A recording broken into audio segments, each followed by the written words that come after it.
Assalamualaikum warahmatullahi wabarakatuh. Bismillahirrahmanirrahim. Alhamdulillahirabbil alamin. Alladzi arsala rasulahu bil huda wa dinil haq liyudhhirahu 'ala dini kulli walau karihal kafirun. Asyhadu an la ilaha illallah wahdahu la syarikalah wa asyhadu anna Muhammadan abduhu wa rasuluh. Allahumma shalli ala Muhammad wa ala ali Muhammad kama shallaita ala Ibrahim wa ala ali Ibrahim wa barik ala Muhammad wa ala ali Muhammad innaka Hamidum Majid. Qala Allah Ta'ala fi kitabil karim, a'udzu billahi minasyaitonir rajim. Bismillahirrahmanirrahim. Innal ladzina amanu wal ladzina hajaru wa jahadu fi sabilillah ulaika yarjuna rahmatallah wallahu ghafurur rahim. Bapak Ibu sekalian yang dirahmati Allah Subhanahu wa taala, alhamdulillah kita bersyukur kepada Allah Subhanahu wa taala yang telah memberikan kita nikmat yang sangat banyak sekali. Dan nikmat yang diberikan Allah kepada kita itu tidak dapat kita hitung. Baik di dunia nanti, di akhirat juga. Sangat luar biasa banyaknya. Dan alhamdulillah kita bersyukur bahwa kita dalam keadaan sehat walafiat dan tetap istiqomah memegang teguh ajaran Allah Subhanahu wa taala dan Rasulnya. Selawat dan salam mudah-mudahan tetap tercurah kepada junjungan kita Nabi Muhammad SAW sebagai Nabi akhir zaman, penutup dari sekalian Nabi. Bapak Ibu sekalian berbahagia, mohon maaf saya menyiapkan materi tentang perawatan jenazah, tapi saya lupa menyampaikan Pak Suni sama Pak Ali untuk menyiapkan LCD ya Pak Suni ya. Jadi dikiranya sudah Anda. Jadi memang rencananya itu perawatan jenazah, mulai dari memandikan, mengafani, mensolatkan dan menguburkan. Tapi karena LCD-nya lupa tidak dibawa, jadi ya saya mohon maaf. Dan pada pagi hari ini saya akan menyampaikan materi tentang satu makna hijrah dan hikmah hijrah di balik hijrah Rasulullah SAW. Dan kita sekarang kan berada dalam bulan Muharram ya. Bulan Muharram kan bulan pertama tahun Hijriyah. Maka dalam Al-Quran surat Al-Baqarah ayat 218 Allah mengatakan, innal ladzina amanu, sesungguhnya orang-orang yang beriman. Iman itu adalah iqraru bil lisan, diucapkan dengan lisan. Wa tasdiqu bil qalbi, diyakini dalam hati. Wa amalun bil arkan, maka harus dibuktikan dengan amal perbuatan. Yang kedua wahajaru. Wahajar itu orang yang hijrah, orang yang pindah dari satu tempat ke tempat lain. Intinya itu adalah dalam rangka menegakkan agama Allah, di mana tempat tinggalnya itu tidak kondusif, dipindah. Atau mungkin hijrah karena beli rumah, atau hijrah karena menuntut ilmu. Kemudian wajahadu itu berjuang dengan tenaga, dengan ilmu, dengan harta. Ini 3 komponen tidak bisa terlepas itu. Namanya orang berjuang itu ya dengan ilmunya, dengan tenaganya, dengan hartanya. Zaman Nabi tidak pernah berhenti perang itu Pak, tidak pernah itu. Terakhir itu perang Hunain, baru 6 bulan kemudian Nabi dipanggil oleh Allah. Jadi perang Hunain itu luar biasa itu. Merebut daerah Khawajin dan daerah Taif itu.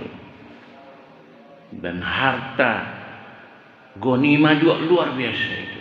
Luar biasa. Jadi itu jihadnya Nabi dengan tenaga, harta, pikiran dan lain sebagainya. Jadi dalam Al-Quran tadi saya katakan innalladzina amanu walladzina hajaru wa jahadu fi sabilillah ulaika yarjuna rahmatullah. Jadi kalau orang yang beriman, berhijrah dan berjihad itu dia akan mendapat yarju itu mengharapkan rahmat itu kasih sayang Allah. Dan Allah itu Maha Pengampun Pak itu. Jadi rahmat yang berikan Allah kepada kita itu hanya satu di dunia Pak. Bapak Ibu kita semua kan merasa rahmat Allah. Semua binatang apa isi bumi ini akan mendapat rahmat Allah. Hanya satu Pak. Tapi jadi rebutan orang kan.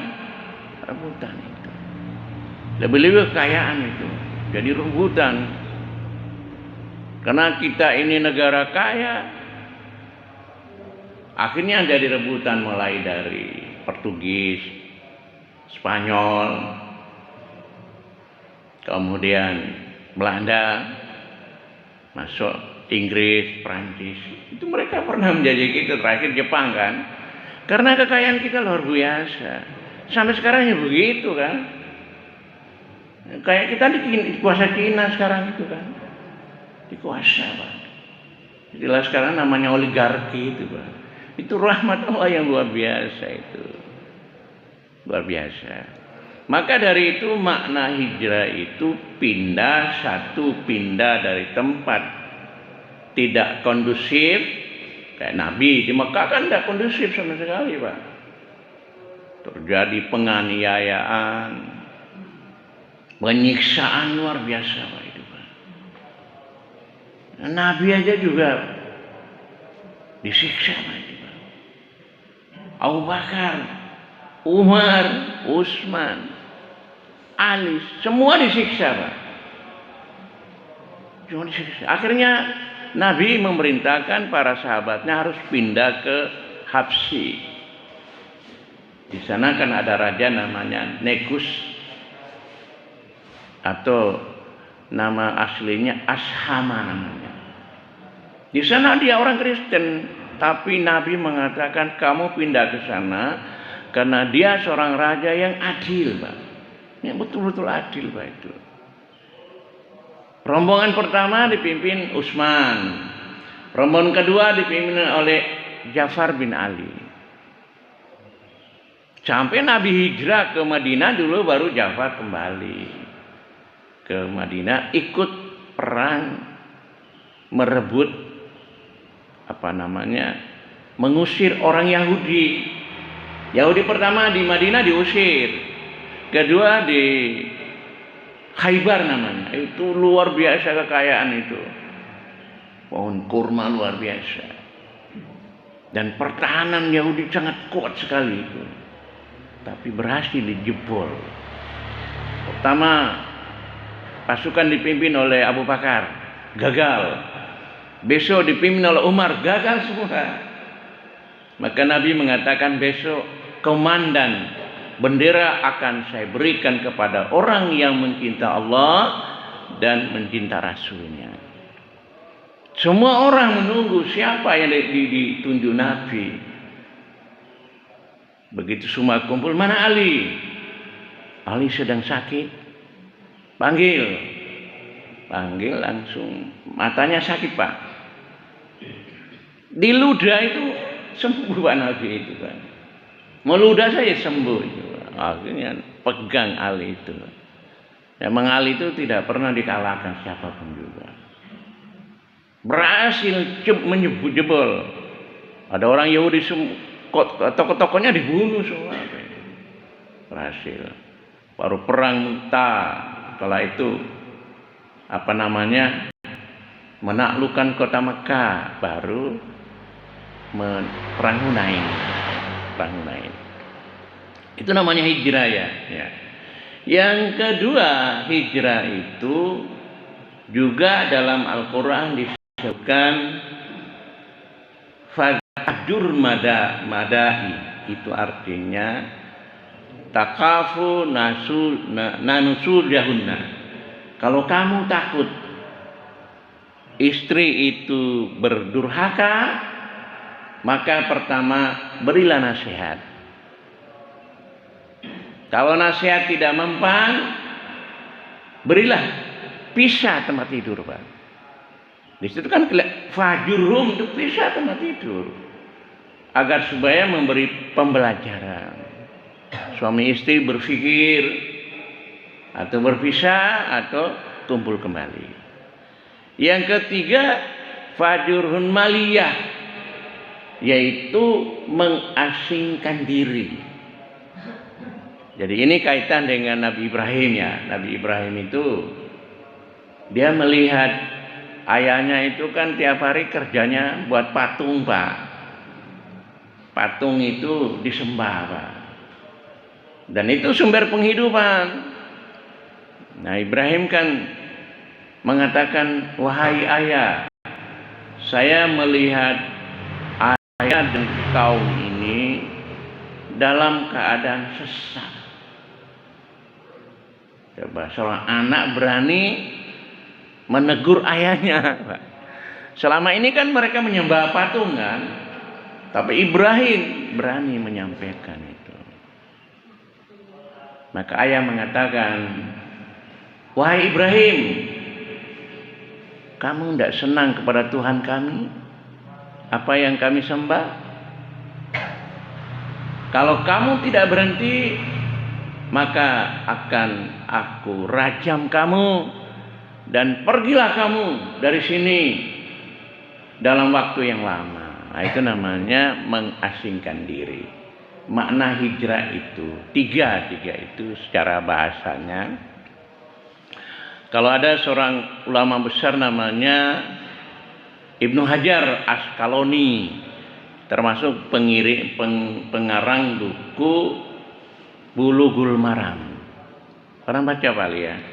Bulughul Maram itu artinya cita-cita tercapai. Dan itu Muhammadiyah banyak mengambil hadis di sana, Pak. Di Bulughul Maram itu, Pak. Lengkap, memang lengkap itu. Itu dia mengatakan hijrah itu ada dua macam. Pertama hijrah secara dohiriyah. Nah, fisik kita ini kan pindah. Kemudian hijrah secara batinnya. Jadi jahiliyah itu kita pindah secara fisik. Kalau batinnya itu bagaimana upaya supaya kita menghiasi diri kita dengan akhlak yang mulia, Pak.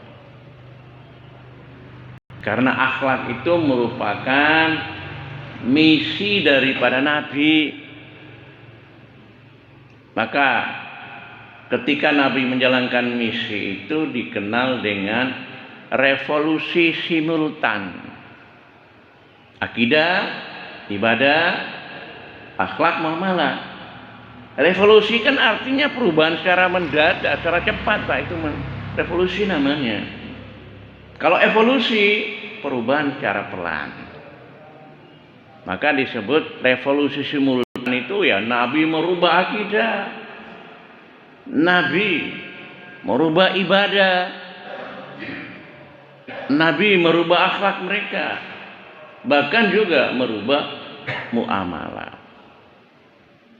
Kalau beda dengan zaman Soekarno, itu namanya karakter buldin zaman Soekarno itu kan. Kalau Habib Rizik mana kan revolusi akhlak kan. Kalau Jokowi kan revolusi mental. Tapi ya korupsi merajalela terus itu Pak itu. Menggarong uang negara itu terus dimakan oleh sekelompok kecil orang. Rakyat tidak pernah merasakan itu. Itu revolusi nama. Perubahan secara cepat. Maka hal ini kita sampaikan tentang hijrah. Pertama, hijrah akidah Pak. Akidah itu keyakinan Pak. Jadi kita punya iman, itu namanya akidah itu. Nah, akidah itu di dalam ajaran kita itu ya iman kepada Allah, kepada malaikat, iman kepada kitab-kitab Allah, iman kepada para nabi dan rasul, iman kepada hari akhir, dan terakhir iman kepada qada dan qadar. Nah, yang kita kenal dengan rukun iman itu. Rukun iman itu.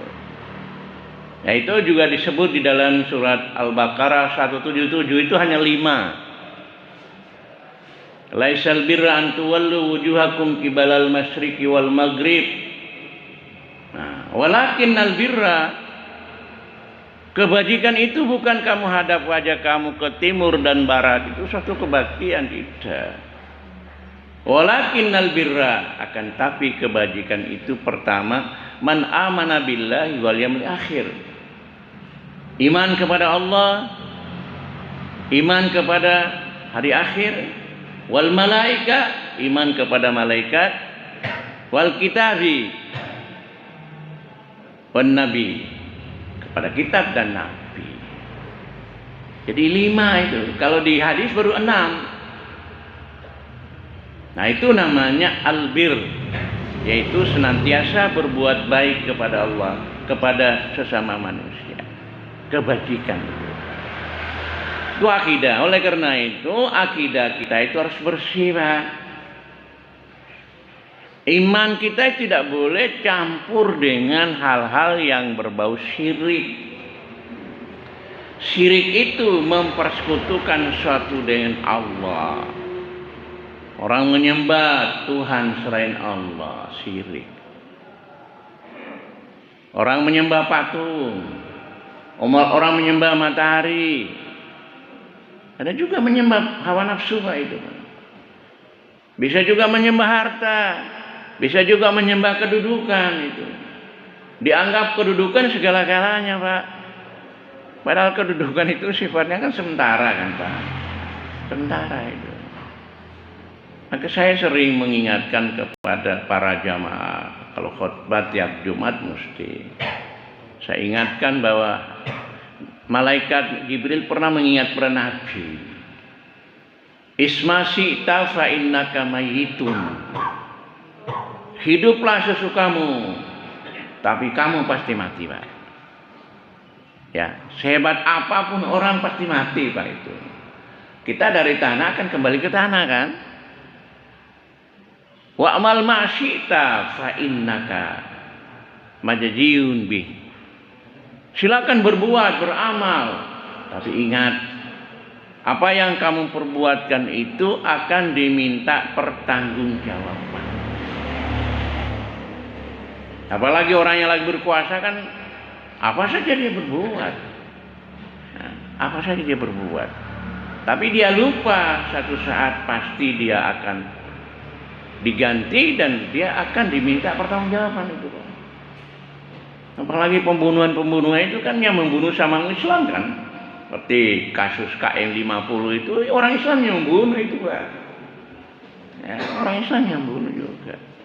Padahal pembunuh itu dosanya sangat besar dan tempatnya khalidina fiha.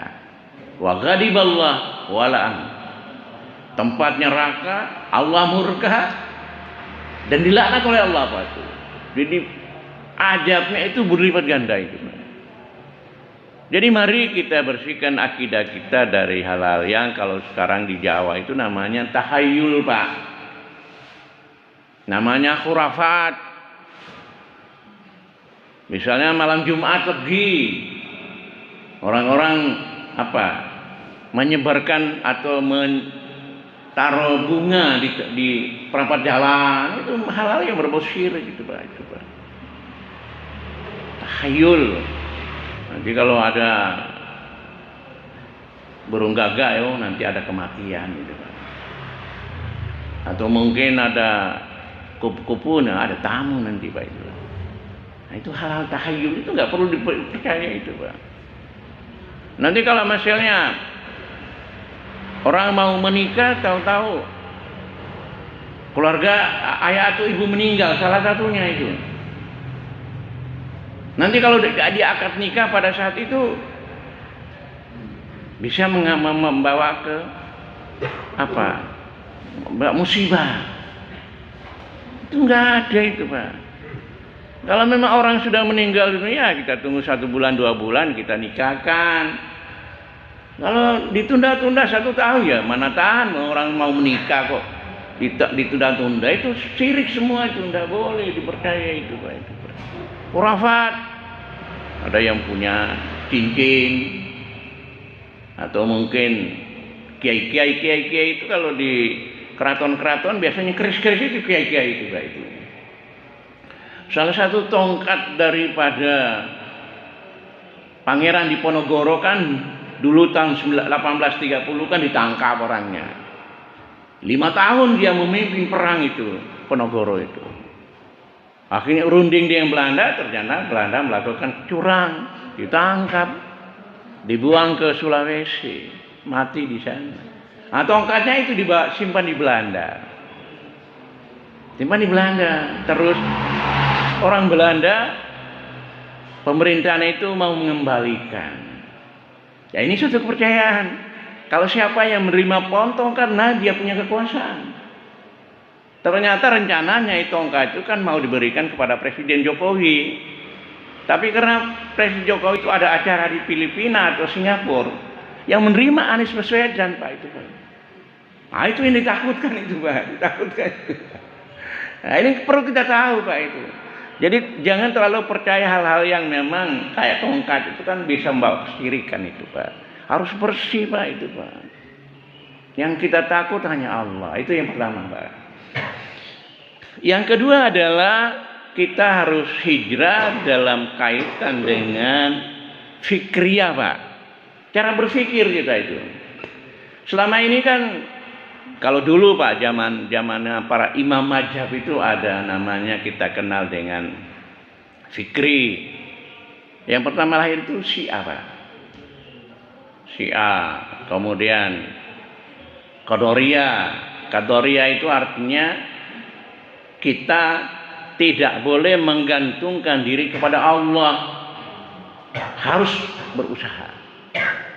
Kalau Jabariyah beda. Jabariyah itu harus menggantungkan diri kepada Allah.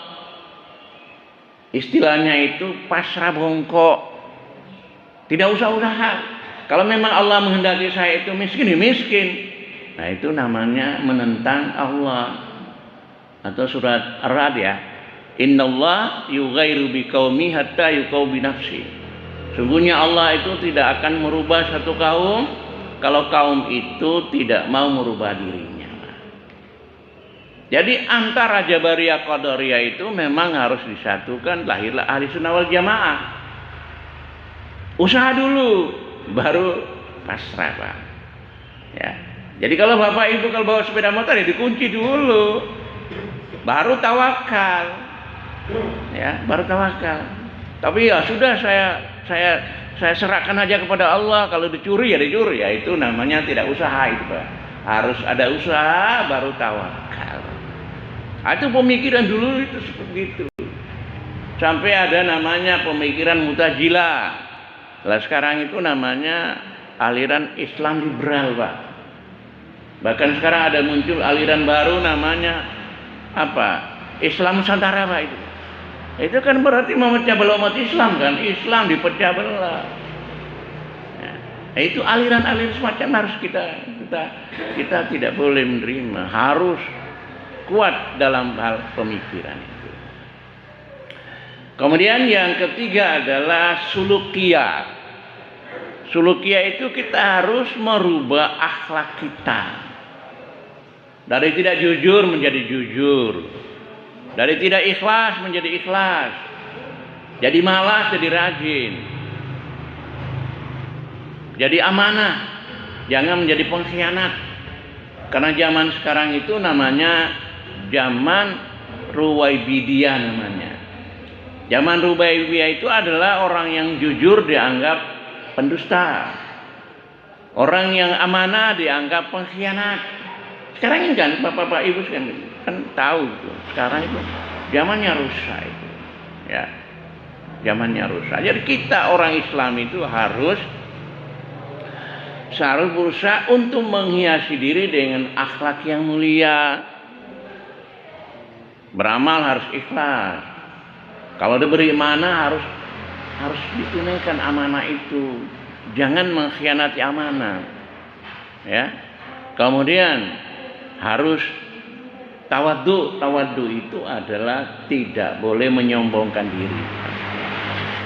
Saya kemarin membaca buku Hari Kiamat merupakan salah satu keniscayaan. Nah, saya kebetulan baca bahwa orang-orang yang ahli neraka salah satu adalah mutakabbir. Kemudian orang yang sombong, Pak, itu. Angku. Itu tempatnya neraka itu, Pak, itu. Orang yang sombong itu. Jadi kalau kita sebagai orang beriman itu harus tawadhu. Ya, rendah hati, bukan rendah diri, rendah hati. Kalau rendah diri itu kan apa? Istilahnya itu rendah diri itu artinya minder, Pak, minder. Tapi rendah hati itu memang tawadhu. Tidak sombong, tidak angkuh. Ya biasa-biasa itu.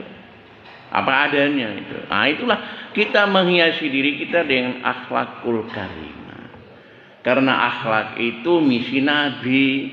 Innamal amalu innama buistu liutammima makarimal akhlak. Sesungguhnya aku diutus oleh Allah adalah membawa akhlak yang mulia, Pak. Itu harus menjadi pakaian kita, Pak. Jangan sampai namanya Islam kok tahu-tahu kok kena korupsi, Pak, ya. Korupsi, ya.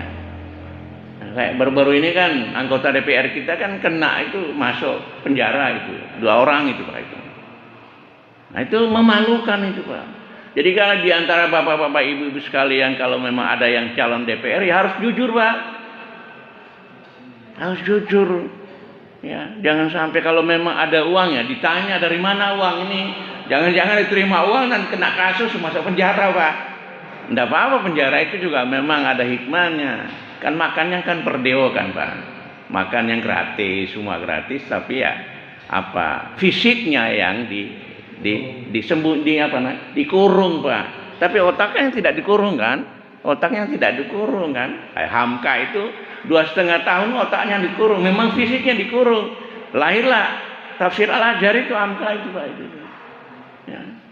Tidak semua orang berhasil dia 2,5 tahun dikurung. Ketika Soekarno jatuh dikeluarkan, Soekarno meninggal dunia, dia jadi imam sholat, Pak. Nah, itulah jiwa besarnya itu Hamka itu, Pak, itu, Pak. Padahal musuh kan, mau dia di penjara 2 tahun, siapa yang tidak mau dendam itu?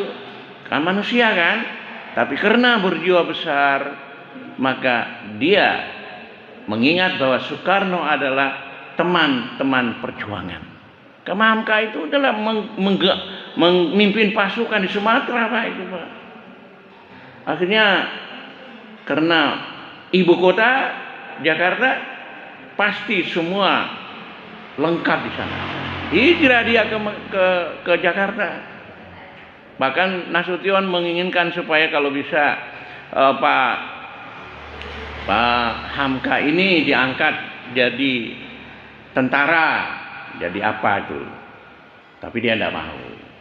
Satu lagi kalau bisa dia dijadikan duta besar, tidak mau, Pak. Dia milih dakwah, Pak, itu, Pak. Milih dakwah itu, Pak, itu. Pada akhirnya ya dikurung, setelah itu bebas itu, Hamka itu, Pak. Jadi kita sebagai orang Islam harus punya akhlakul karimah, Pak, itu, Pak. Jangan sampai berkhianat, pendusta, janji tidak ditepati. Nah sekarang tradisi Pak, kita sama-sama Islam Pak itu. Kalau kita berjanji di HP itu bisa kita jawab oke gitu Pak. Nah itu bukan tradisi Islam Pak.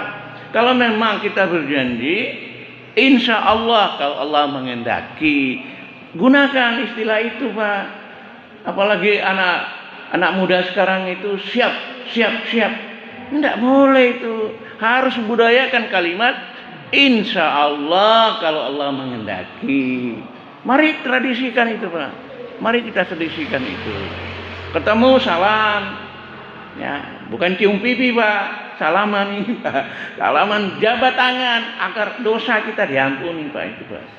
Sama-sama diampuni dosa Allah Pak itu. Itu Pak. Akhlak harus kita tonjolkan. Demikian pula masalah muamalah. Misalnya bapak ibu-ibu jadi pedagang, tajir misalnya itu. Harus jujur dan amanah. Jangan sampai pedagang rata-rata, ini kena sampean, saya jual sekian, harganya sekian, kena sampean saya kurangkan. Itu jujur, tidak boleh berdusta begitu Pak kan. Kadang-kadang barang yang bagus taruh di atas, di bawahnya itu yang jelek-jelek. Sering terjadi begitu. Apalagi kita beli buah ya. Kalau kita suruh mereka memilih, yang menjual itu pilih yang jelek-jelek Pak itu Pak. Nah, itu tidak jujur itu Pak itu. Kalau nggak jujur berarti apa yang kita peroleh itu tidak barakah Pak itu Pak. Tidak barakah Pak itu Pak. Ya itu mari kita sendiri kita dengan akhlak yang mulia. Ini waktunya sudah habis, tapi apa hikmah di balik hijrah Pak? Satu Pak ya. Hijrah itu sebagai garis furqan. Furqan itu apa? Pembeda. Mana yang hak, mana yang batil, ya. Di Mekah kan batil semua kan. Orang menyembah Lata, Uzza, menyebarkan Islam tidak boleh, dihalang-halangi. Sampai puncaknya Nabi harus dibunuh Pak itu Pak. Karena Nabi sudah mengirimkan umat Islam ke Habasyi. Kemudian dari Madinah juga datang siap melakukan apa yang disebut dengan Baitul Aqabah. Aqabah pertama kedua, Nabi harus pindah ke Madinah. Berarti garis furqan antara yang hak dan batil. Itu yang pertama. Yang kedua, hijrah Nabi itu adalah merupakan pembangunan peradaban manusia Pak. Salah satunya contoh Bapak Ibu sekalian berbahagia, Nabi itu ke Madinah itu apa yang lakukan pertama kali? Bangun masjid Pak. Bangun masjid Pak. Ya sekarang di mana-mana ada masjid Pak itu. Kayak kemarin saya khutbah di Taman Singkaleng Pak itu. Di situ kan Singkaleng sekarang kan sudah dibeli Unmu Pak itu. Dan saya khutbah di sana namanya Tamasya itu. Jadi di situ ada tempat hiburan, situ ada masjid. Sehingga begitu hari Jumat, orang-orang yang hibur itu kan kalau libur kan bersenang-senang situ kan. Jumat mereka sholat di situ. Jadi pertama Nabi mendirikan masjid itu Pak, itu masjid. Tempat untuk beribadah. Kedua, Nabi melakukan apa yang disebut dengan perjanjian dalam namanya perjanjian namanya Piagam Madinah. Piagam Madinah itu salah satu isinya adalah pembentukan masyarakat Islam di bawah pimpinan Nabi. Pada sana itu ada orang Yahudi, orang Nasrani, ada kan. Jadi masyarakatnya itu bukan homogen, tapi masyarakatnya heterogen. Ada Islam, Yahudi, Nasrani. Tapi semua harus tunduk pada Nabi. Itu kan peradaban kan. Sebelumnya itu mereka bermusuhan, perang Pak. Kalau orang Arab dulu itu perang itu tidak pernah berhenti Pak. Maka dalam Quran kan disebutkan ada 3 bulan yang tidak boleh melakukan perang itu. Tapi mereka bersatu Pak itu. Seperti digambarkan dalam surat Al-Baqarah, Quran Al-Baqarah, Ali Imran 103 itu. Wa antasimu bihablillahi jami'an wa la tafarraqu. Jadi hendaklah kamu berpegang teguh kepada tali agama Allah, jangan kamu bercerai-berai. Kamu dahulu itu sudah dipinggir api neraka, tapi Allah menyelamatkan kamu. Ya mereka bersatu padu. Ya sama dengan ketika Nabi melaksanakan habis membagi gonima, harta gonima itu harta perasan perang, Pak. Jadi orang perang itu istri anak semua dibawa, Pak. Harta mereka semua dibawa, binatang ternak semua dibawa. Kalau kalah jadi harta gonima. Nah, Nabi akhirnya membagi, karena setelah perang Hunain itu Mekah kan sudah jatuh, orang Mekah semua ikut perang. Akhirnya kalah karena mereka itu banyak yang maling mu'allaf. Nabi kasih mereka banyak sekali. Ada yang 100 ekor unta, Pak, itu. Luar biasa kekayaan itu. Orang Madinah iri. Anak Muhammad sekarang kok tidak adil macam-macam. Nah, akhirnya Nabi dengar, dikumpulkan semua, dikumpul. Kamu dulu itu adalah saling bermusuhan. Nah, sekarang kamu sudah bersatu. Saya ini kan orang Mekah kan. Kalau Mekah kan saya sudah kuasai ya. Nah, kuasai. Seharusnya saya kembali tinggal di kota Mekah, tapi tidak. Kamu nanti itu pulang ke Madinah bersama nabimu. Akhirnya mereka menangis, Pak. Itulah keadilan Nabi itu. Mereka menangis. Ya. Jadi itu, Pak, ya. Jadi apa tadi ya? Hijrah itu mengembangkan peradaban. Kemudian Nabi menyatukan mereka dan Nabi melaksanakan apa yang disebut dengan HAM, Pak. Sekarang kan HAM kan. HAM itu hak asasi manusia. Nabi tidak memaksa mereka masuk Islam kan. Orang masuk Islam itu harus kesadaran, Pak. Ya, kesadaran. Tapi kalau dia masuk Islam karena kekuasaan, paksaan, nanti dia Islamnya itu abal-abal, Pak, itu, Pak. Ya, abal-abal itu, Pak. Jadi Islam munafik. Tidak dimaksa, itu kan hak asasi manusia. Orang diberi kebebasan buat memilih agama. La ikraha fid kan? Lakum dinukum waliyadin kan? Jadi silakan kamu, bagimu agama, bagiku agamaku. Saling menghormati. Istilahnya itu saling toleransi. Dalam istilah agamanya tasamu. Dia punya agama, kita hormati. Ya. Tidak boleh dicampur baurkan antara yang hak dan yang batil, Pak, itu, Pak, tidak boleh. Kalau sekarang kan orang biasa itu dalam rangka toleransi, assalamualaikum warahmatullahi wabarakatuh. Kemudian disambung dengan nama budaya, disambung lagi apalagi S2ST itu, Pak. Sang Yang Widi, ya itu sudah mencampur baur antara yang hak dan batil. Seperti mana tadi dibacakan ayatnya kan, wala talbisul haqqa bil batil wa antum ta'lamun. Jangan kamu campur baur antara yang hak dan batil sedang kamu mengetahui.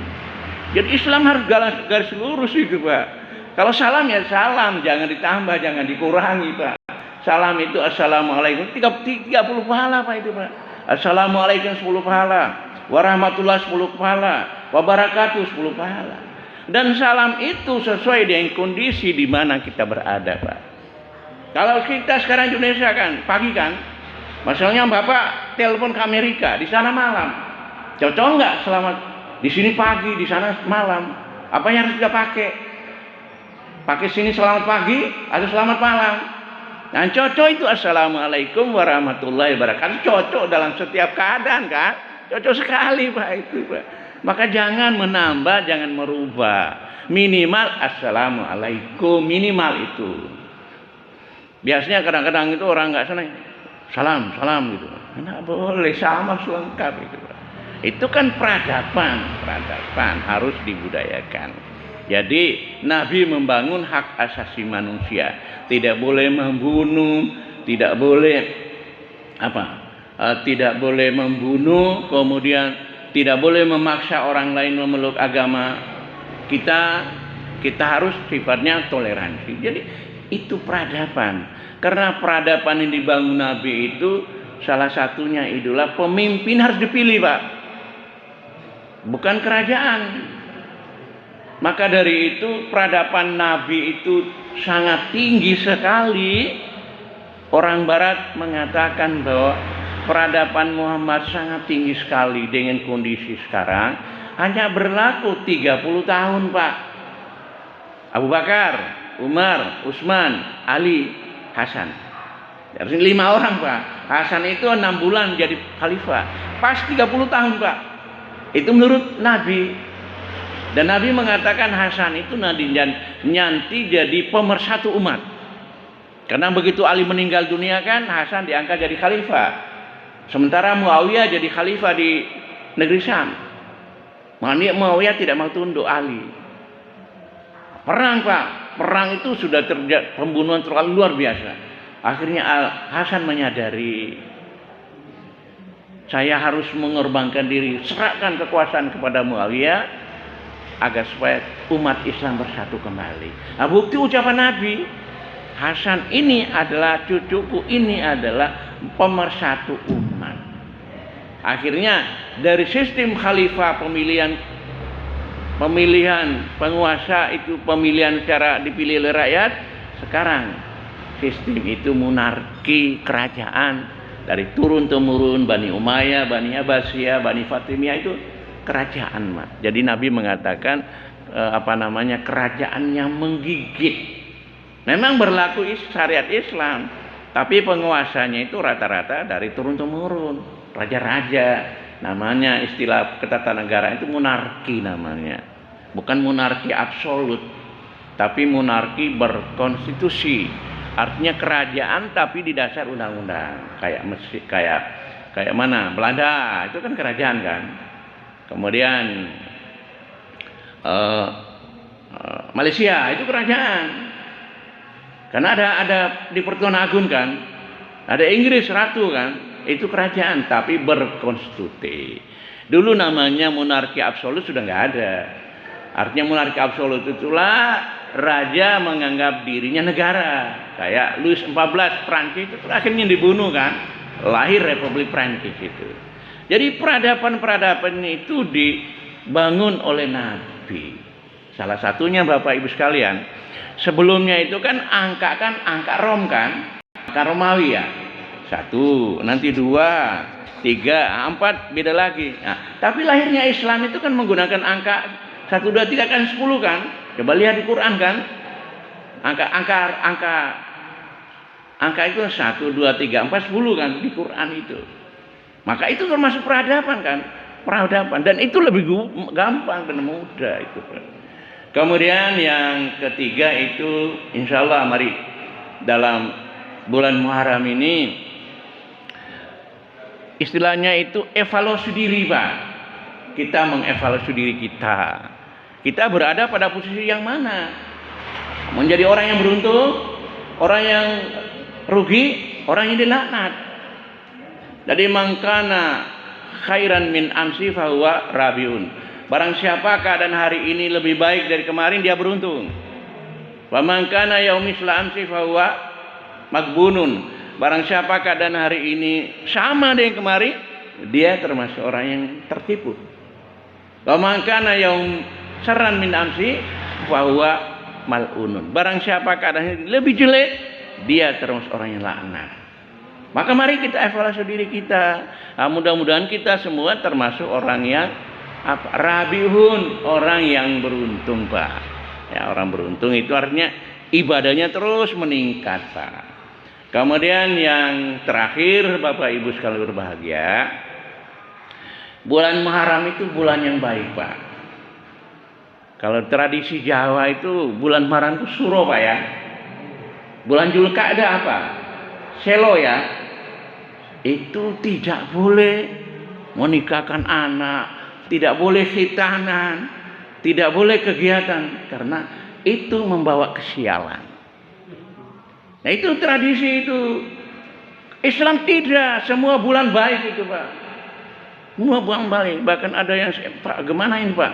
Saya menikahkan anak saya bulan Muharram. Boleh saja lakukan itu, tidak ada apa-apanya itu. Itu kan budaya-budaya Jawa yang memang menjurus pada kesyirikan itu Pak. Jadi ibu-ibu bapak tinggalkan itu, ya tinggalkan itu. Kalau memang bulan Muharram itu anak mau nikahkan silakan, mau dikhitankan silakan itu Pak itu. Silakan, tidak ada membawa dampak negatif, tidak ada. Tidak ada. Insya Allah kalau kita orang beriman selalu dilindungi oleh Allah Subhanahu Wa Taala. Dan terakhir, mari Bapak Ibu sekalian kita berusaha supaya membudayakan diri untuk kalau menulis itu harus selalu dicantumkan tahun dan tanggal hijriah, Pak. Ya, sekarang Muharram kan, tanggal 15 atau bukan 15 sudah lebih ini, Pak. 20 Muharram itu. Karena bulan hijriah itu selalu kaitan dengan ibadah, Pak. Kalau ibadah Ramadan bulan apa, Pak Ali? Bulan Ramadan kan? Puasa Syawal bulan apa? Syawal. Orang haji bulan apa? Dzulhijjah. Jadi ibadah dalam agama itu selalu berkaitan dengan bulan. Oleh karena itu mari kita mentradisikan budaya penanggalan itu sesuai dengan penanggalan Islam di samping Masehi. Karena bulan Hijriah itu 354 hari atau 355 hari satu tahun. Sedangkan bulan Masehi itu 365 hari, 366 hari. Bedanya 11 hari, Pak. Jadi misalnya Bapak hari Senin itu hari raya Idul Fitri, kita tambah 11 hari lagi tahun depan jatuh pada hari itu. Sudah tahu itu, Pak. Jadi sebenarnya tidak perlu ru'yah, nggak perlu itu, Pak. Cukup menggunakan hisab. Walladzi wadiyan samsa wal kamara nuran. Jadi Allah menjadikan matahari, bulan sebagai alat perhitungan. Ya sekarang kan masih ru'yah kan? Ru'yah nunggu. Bingung orang itu kalau mau bagi zakat bagaimana? Harus menunggu sidang isbat. Maka dulu Pak Din Samsudin kan tidak perlu sidang isbat, tidak perlu itu. Hisab itu sudah akurat sekali, Pak. Kita yakin dan benar itu, Pak. Tidak pernah meleset, Pak, itu, Pak. Ya. Jadi kalau mau gunakan ru'yah maka sholat harus lihat matahari dulu kan? Sudah ada jamnya itu kan, sudah ada kan? Itulah Bapak Ibu sekalian berbahagia, hanya ini saja yang bisa saya sampaikan.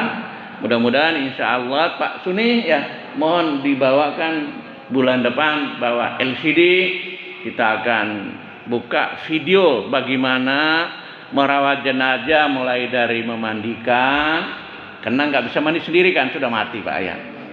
Mandi, mengafani, kemudian mensolatkan. Supaya kita ini buka supaya Bapak Ibu tahu bahwa bagaimana caranya. Walaupun sudah biasa Bapak tapi ya kita ini kita buka supaya kita lebih melakukan koreksi lagi, mungkin ada kesalahan dan lain sebagainya. Demikianlah Bapak Ibu sekalian berbahagia, hanya ini saja yang saya sampaikan. Mohon maaf ini sampai hampir berapa? 50 menit ini Bang. Ya, terima kasih dan mari kita akhiri dengan doa kafaratul majelis. Subhanakallahumma wa bihamdika asyhadu an la ilaha illa anta astaghfiruka wa atubu ilaik. Assalamualaikum warahmatullahi wabarakatuh. Kalau ada yang